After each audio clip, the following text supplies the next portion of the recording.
The gentlewoman from Hampton, Ms. Ward. Thank you, Mr. Speaker. Mr. Speaker, I rise for a point of personal privilege. Gentlewoman may proceed.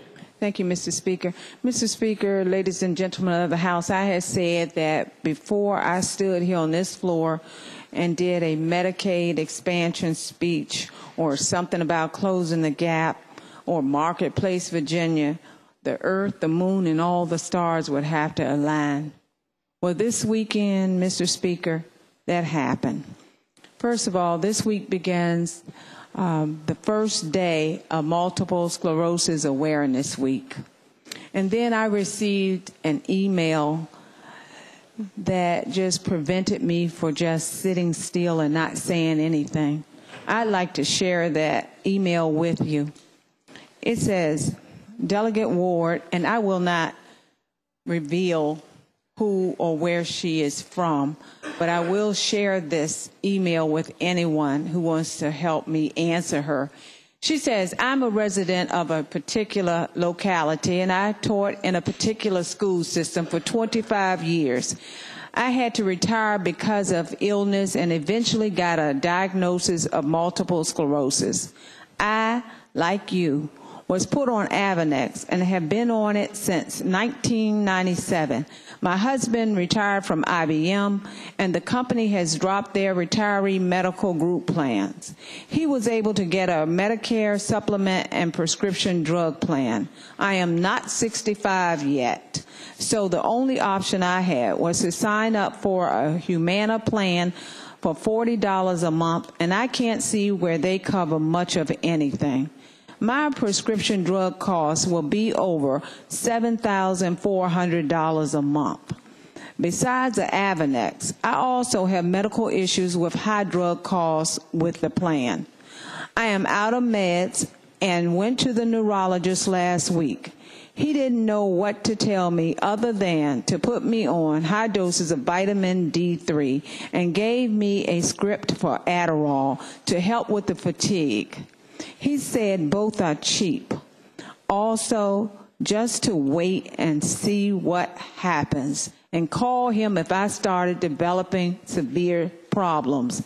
I begged for and borrowed from a neighbor to help with my diabetes medicine, and my mother passed away and had a 2-month supply of Neurontin. I have talked to so many different people for answers and have found out that many of them tell me something and then I talk to someone else and they say, I don't know why they told you that because that is not the case. Also, I don't quite understand why I have a few options in this area and other areas and states have so many other options. Aren't we all in the United States? So many people are totally confused. Can you offer me some suggestions in dealing with this situation?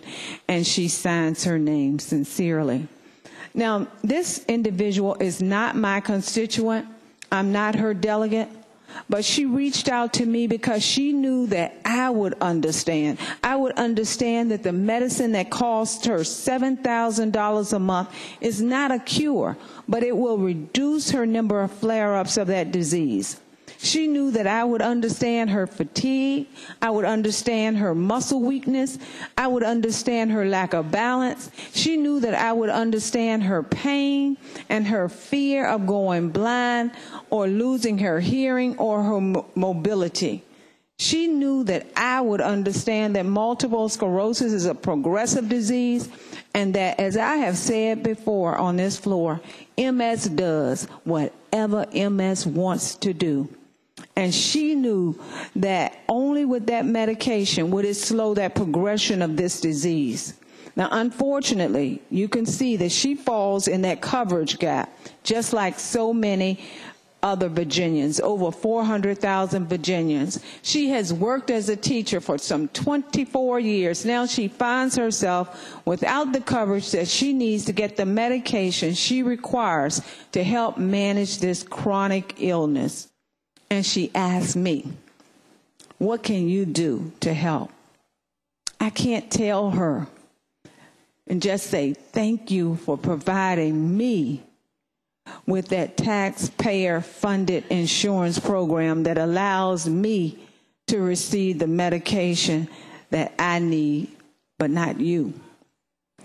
Do I ask her just to wait for some more audits, for some more studies, before we can address her problem? Do we need more floor speeches? Do I just tell her maybe we'll come back and we'll handle it during a reconvene session? What do I tell her? You see, her situation is dire. Now, with all chronic illnesses, they are serious. But I want to tell you about this one. Every time she has a flare-up or a period of exacerbation of this disease, they're going to give her some very, very strong drugs to pull her out of that flare-up. And she may improve, but she will never regain everything that she's lost due to that illness. And all she wants to do is just maintain what she has today. And for so many Virginians, they can't afford to wait. What do I tell her? Because the time is now. And thank you so much, Mr. Speaker.